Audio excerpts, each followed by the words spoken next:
Good morning, everyone. There's an amazing story that just happened about a month ago. An Austrian Jew by the name of Eric Schwamm passed away at the age of 90. And in his will, he left $2.4 million for a little town in southern France.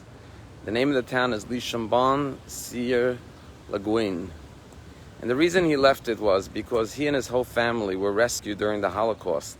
Because the local pastor in this little town in southern France instructed the Gentiles in his town to protect and save Jewish lives.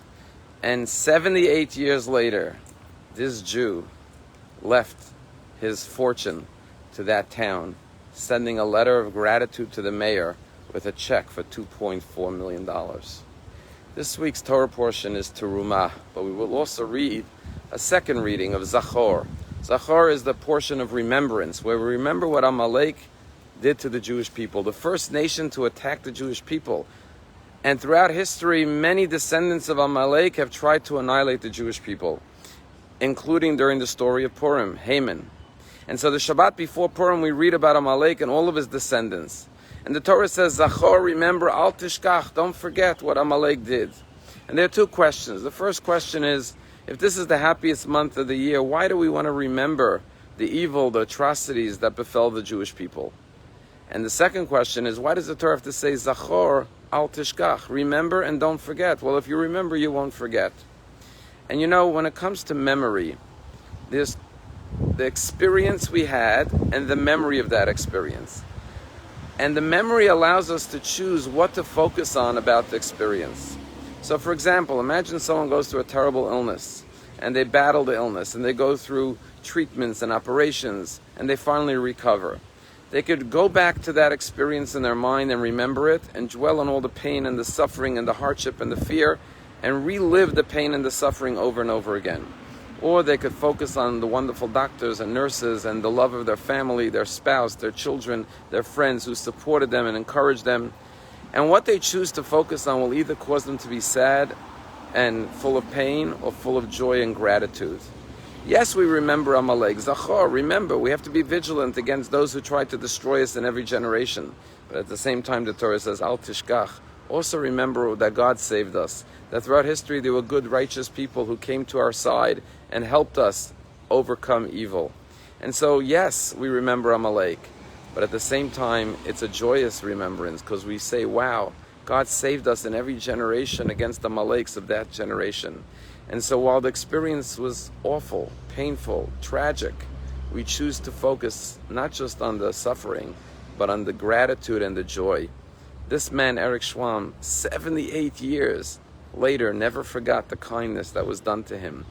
Yes, he suffered during the Holocaust. He had to live in hiding. But he lived for the next 78 years with gratitude, focusing on the goodness and the love all around us. We could always focus on the bad or the evil and suffer and be in pain, or we could focus and dwell on all the good that's around us, and then we could be filled with joy. Yes, we can't control our experiences in life, but we can choose what to dwell on in the memory. Parshat Zachor reminds us of the pain of Jewish history, but also reminds us how grateful we are to have survived and overcome evil in every generation. The world lost Rush Limbaugh yesterday, who died here in Palm Beach at the age of 70 years old. I had the privilege of meeting him twice. First time I met him was in a gas station. As I was pumping gas, I saw him in the other side of the gas station pumping his car with gas.